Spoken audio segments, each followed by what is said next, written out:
Halo semua, kembali lagi dengan gua Oscar Killer. Jadi seperti biasa, ayo kita lanjutin untuk part ke-40 dari manhwa Ranked Return Remake ini. Karena pasti kalian sudah tidak sabar untuk kelanjutannya. Sebelum kita mulai ke alur ceritanya, untuk kalian yang suka nonton gameplay game yang pernah gua mainin, bisa cek replaynya di playlist gua atau klik tautan yang muncul di atas. Dan supaya gua bisa buat video baru, maka jangan lupa like, share, dan subscribe. Sekalian juga nyalain loncengnya biar kalian gak ketinggalan video gua. Oke, kalau gitu jangan lama-lama lagi, mari kita mulai ke alur cerita part 40. Selanjutnya, setelah kekalahan Marco sang pemimpin Guild Mano, para pasukan yang tersisa terlihat kebingungan dengan apa yang harus mereka lakukan saat ini. Patrick pun berusaha untuk berbicara kepada Ali Boss dan memintanya untuk mendengarkan terlebih dahulu. Dan tanpa disangka, Patrick langsung membungkuk untuk meminta maaf kepada Ali Boss. Ia menambahkan jika mereka akan mengganti rugi untuk kerusakan yang telah mereka lakukan kepada Ali Boss. Jadi ia meminta Ali Boss untuk mengakhiri pertarungan saat ini juga. Namun para pasukan dari grup Mano tampaknya tidak terima dengan keputusan Patrick, karena menurut mereka jika pertarungan ini berlangsung sedikit lama lagi maka mereka akan bisa mengalahkan Ali Boss. Tapi Patrick masih membungkuk memarahi pasukannya karena setidaknya mereka harus sadar diri. Jika Guild Master mereka saja tidak bisa mengalahkan Ali Boss, bagaimana dengan mereka yang masih di bawah levelnya? Tak hanya itu, jika mereka pun menang, mereka seharusnya memikirkan apa yang akan terjadi selanjutnya. Karena saat ini mereka kehilangan pemimpin dan juga setengah dari pasukan Mano. Terpaksa harus log out dan memiliki ketidakhadiran besar selama sehari ini. Jadi jika Ali Boss tidak melepaskan mereka, maka mereka akan kehilangan kesempatan dalam skenario utama.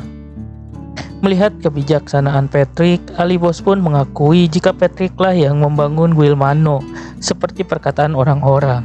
Lalu Ali Boss juga berkata jika demikian berarti Guild Mano akan berfokus pada skenario utama dan menyerahkan wilayah kekuasaan ini. Patrick pun membenarkan perkataan Ali Boss dan juga menambahkan jika ia akan memberikan kompensasi penuh padanya.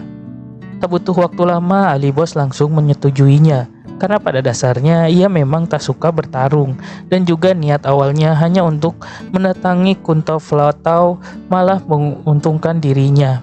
Sebagai jaminan, Patrick memberikan anting yang diprediksi berlevel rare dan untuk sisanya ia akan berdiskusi terlebih dahulu dengan anggota Guild Mano-nya.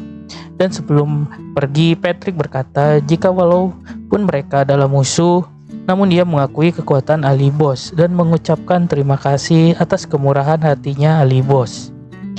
Karena penasaran, Ali Boss pun segera memeriksa item seperti apa yang Patrick berikan padanya.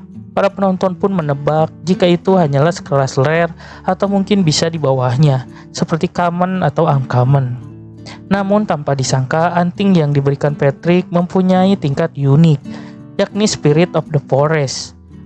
Ali Boss pun senang dan berlaga akan melupakan perseteruan dirinya dengan Guild Mano sebelumnya. Tapi para penonton tidak puas dan menagih janji Ali Boss untuk menghancurkan Guild Mano. Namun Ali Boss beralasan mereka sudah memberikan kompensasi dan menyuruh mereka melupakan hal itu karena Guild Mano tidak sejahat yang mereka kira. Sementara itu di tempat lain, pemimpin JT Telekom Jung Bin Hyung Jin mendapatkan kabar jika saling mereka Marco dari Guild Mano telah hancur dari skenario utama dan mereka telah mundur. Namun sepertinya ia dilema. Haruskah ia bersyukur kehilangan pesaing ataukah ia harus kecewa karena telah kehilangan pelindung? Karena berkat Ali Boss, Amerika Red Bull diprediksi akan memenangkan wilayah Kontaplo. Apalagi mereka tidak memiliki seorang yang dapat mengalahkan pemimpin dari Amerika Red Bull yakni Mascherano. Dan ditambah lagi American Red Bull saat ini sedang membentuk aliansi dengan New York Warrior untuk memperebutkan Kunta Platau. Tentu saja pemimpin JT Telekom terkejut karena tak menyangka jika Mascherano membuat pergerakan secepat ini. Sementara itu di rumah Yunwo sedang menikmati tontonan dari penyerangan Mascherano kepada JT Telekom. Sebenarnya ia juga tak menyangka jika Mascherano langsung membentuk aliansi dengan Reina selagi ia bertarung dengan Guild Mano. Lalu di tempat pertarungan, Reina terlihat marah karena Mas Serrano membohonginya jika Ali Boss akan datang ke tempat ini. Padahal salah satu syarat aliansi miliknya mau bergabung dengan American Red Bull jika Mas Serrano mau mempertemukannya dengan Ali Boss dengan dirinya. Mas Serrano pun mencoba menenangkannya karena Ali Boss berkata ia sedang sibuk dan juga menyuruh Reina untuk bersabar jika ingin bertarung dengannya. Namun Reina berkata jika itu bukan maksud keinginannya, melainkan ia ingin merekrut Ali Boss ke dalam guildnya. Mas Serrano pun menjelaskan jika Ali Boss tidak mempunyai niat untuk bergabung dengan guild manapun, bahkan untuk menjadi programmer di saat seperti ini, tapi tidak menutup kemungkinan jika ia akan menjadi programmer di masa depan.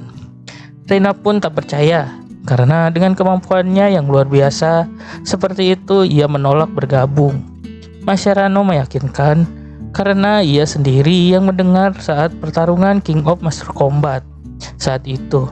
Tapi Reina sepertinya tidak mau tahu dan mengancam Mas Serrano agar mempertemukan dirinya dengan Ali Boss dalam waktu 2 minggu. Malamnya Tangi menagih janji kepada Ali Boss untuk segera memberikannya esen saat memenangkan pet contest. Ali Boss pun langsung memberikannya kepada Tangi karena ia mengaku jika saat ini sedang sibuk. Tangi pun mengambilnya dan menyimpan esen tersebut ke dalam item box miliknya. Hal ini tentu saja membuat Ali Boss terkejut karena Tangi sudah mengembangkan kekuatannya sampai sejauh ini. Tangi pun mengingatkan masternya jika ia mendapat skill ini saat sedang farming nonstop kala itu. Ali Boss pun bangga dengan pencapaiannya saat ini. Apalagi ia sudah berada di level 180 dan cuman 30 level di bawah Reina si ranking nomor 1. Lalu ia bertekad untuk menjadi ranking nomor 1 dan menghasilkan uang lebih banyak lagi, serta bisa memberikan yang terbaik untuk orang tuanya. Dan setelah semuanya selesai, maka ia akan debut menjadi seorang programmer dan mengalahkan Jun Hambek. Namun di tengah lamunannya, tiba-tiba ia disadarkan oleh Tangi yang berkata jika ada seorang yang akan menuju ke arah mereka. Ternyata sosok tersebut itu adalah Reina yang beralasan jika kebetulan ada di sana dan bertemu dengan Ali Boss. Padahal sebenarnya ia diberitahu oleh Mas Serrano jika Ali Boss sering ada di hutan ini. Lalu Reina pun mengungkapkan maksud kedatangannya yakini untuk mengajaknya sparring bersama sekali saja. Karena menurut Reina pertarungan mereka saat di King of Mas Combat terlalu banyak batasan, jadi ia merasa belum mengerahkan semua kemampuan yang ia miliki. Ali Boss pun merasa rugi jika dirinya menerima tantangan ini meskipun ia menang atau kalah. Namun karena Reina adalah kapten dari New York Warriors, jadi ia merasa ini adalah kesempatan bagus untuk membangun koneksi. Ali Boss pun menerima tantangan Reina dengan 2 syarat, yakni jika pemenangnya akan mempertaruhkan XP sebanyak 30% untuk level selanjutnya. Dan syarat yang kedua, ia ingin jika pertarungan ini disiarkan melalui streaming miliknya, dan sudah diduga jika Reina sangat senang dan menerima persyaratan dari Ali Boss ini. Sebelum memulai pertarungan, Ali Boss memberitahu jika karena pertarungan mereka ini direkam, maka ia hanya menggunakan pengaturan dasar. Reina pun tak peduli jika kemampuannya terungkap meskipun disiarkan live, karena ia akan mengarahkan seluruh kemampuannya untuk pertarungan ini. Lagi pula ia merasa timnya bukanlah orang-orang yang lemah, jadi ia tidak mempedulikan tentang siaran ini. Lalu Reina telah membuka kelas ketiganya, maka Ali Boss akan melawannya sebanyak 2 kali, dan Reina cukup menggunakan skill yang sudah diketahui oleh publik. Reina pun terharu, namun ia mengkhawatirkan situasi Ali Boss jika dirinya menang, karena sudah pasti Ali Boss akan mempertaruhkan XP 30% miliknya. Tanpa menunggu lama, Reina pun segera memulai pertarungan dan mengeluarkan semua kekuatan miliknya. Reina sangat percaya diri jika ia telah menonton semua pertarungan Ali Boss selama ini agar dapat menganalisanya. Menurut penglihatannya, pertarungan Ali Boss selama ini hanya mengeluarkan dasar-dasar yang lebih baik dibandingkan Daniel atau standar dari VVV game. Reina pun mengakui jika Ali Boss sangat berbakat namun memiliki mulut yang kotor atau bisa dibilang terlalu OP. Jadi rencana pertama yang ia miliki adalah mencoba untuk menakuti Ali Boss dengan perbedaan start yang mereka miliki.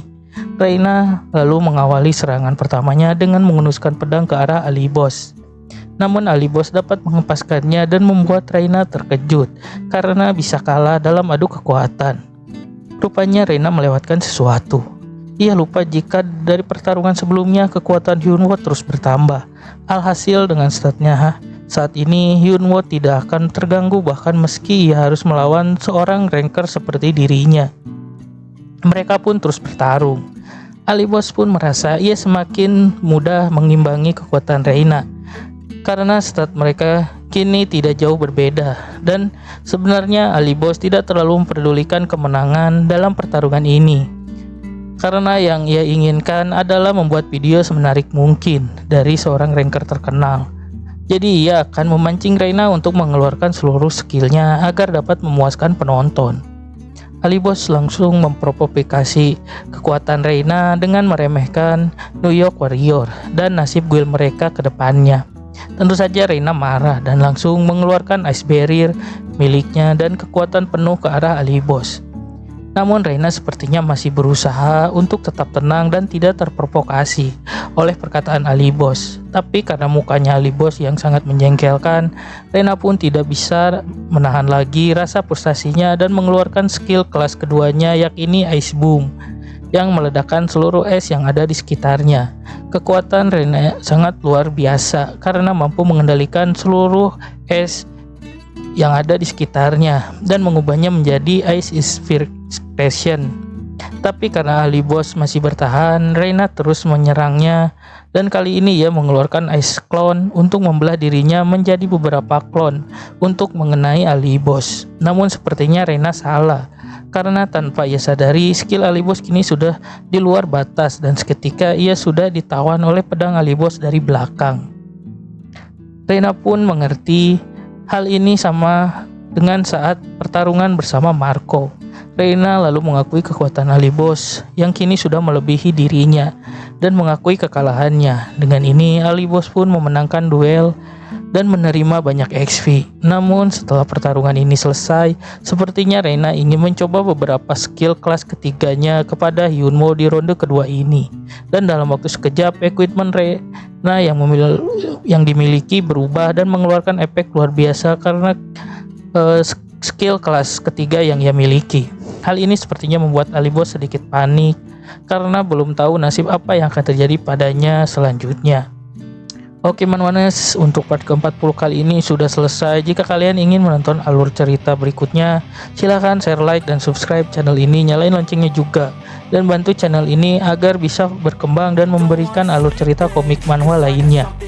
Jika Manwanes ingin merequest komik manhwa seru untuk kita buatkan alurnya, silahkan bisa komen dan berikan rekomendasi manhwa keren lainnya. Oke, sekian dulu, see you again di part selanjutnya.